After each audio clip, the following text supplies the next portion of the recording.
Yan guys, nag-inject na tayo ng grout, first tube.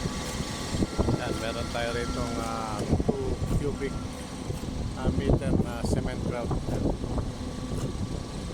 So start na tayo ng grout guys. Nandito tayo ngayon sa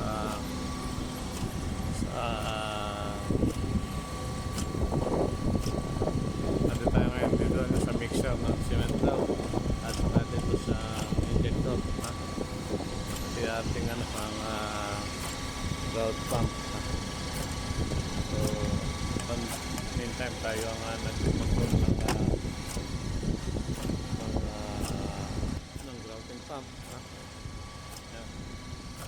So ating para ay 20 watt. Ang maximum na minsan pwede ng 25. So okay naman siya. Sabihin mapasok na yung grout sa loob. So pag-focus siya ng current outlet start natin siya guys. Sabihin puno na yung hole natin. Yan, ipag natin cement grout. 2 cubic meter ang laman ito. Ito na may mixer natin. So yung mixer na yan, agitator ang tawag dyan. So yung agitator, pinimix na yung grout para hindi tumigas. Kaya naman sinisip-sip naman ng pump natin. So guys, so yan. And then, ito naman yung tube natin guys. So may naka-ano na yan. Itikos yung tube. So karoon, hindi kasi makapapasok sa loob yung grout. Medyo malambot na. So inilipat natin dito yung agitator at saka yung grouting pump para yung truck ng mixer, truck ng mag-deliver ng cement grout ay hindi siya doon mabalaho guys. Yun, ating helper doon. So wala na, pagka nag-grout ka guys, walang tension kasi hanggat kumakain siya o hindi siya ng grout, dire-diretso lang ang pump natin. Pag tumaas na yung pag tumaas na yung kanyang bar, hinto na natin siya.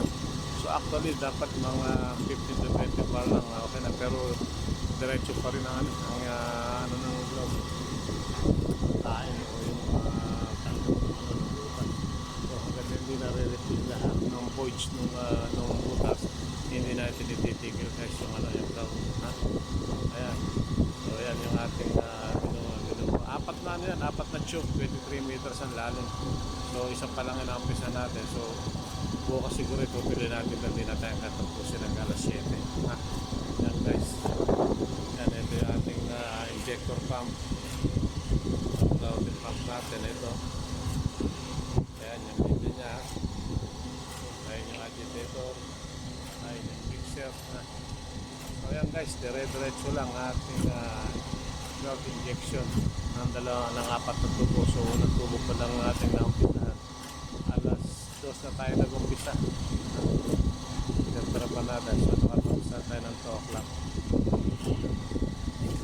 Yan guys, grout injection tayo. 4 na tubo yung ating injection na isa pa lang inaumpisahan natin.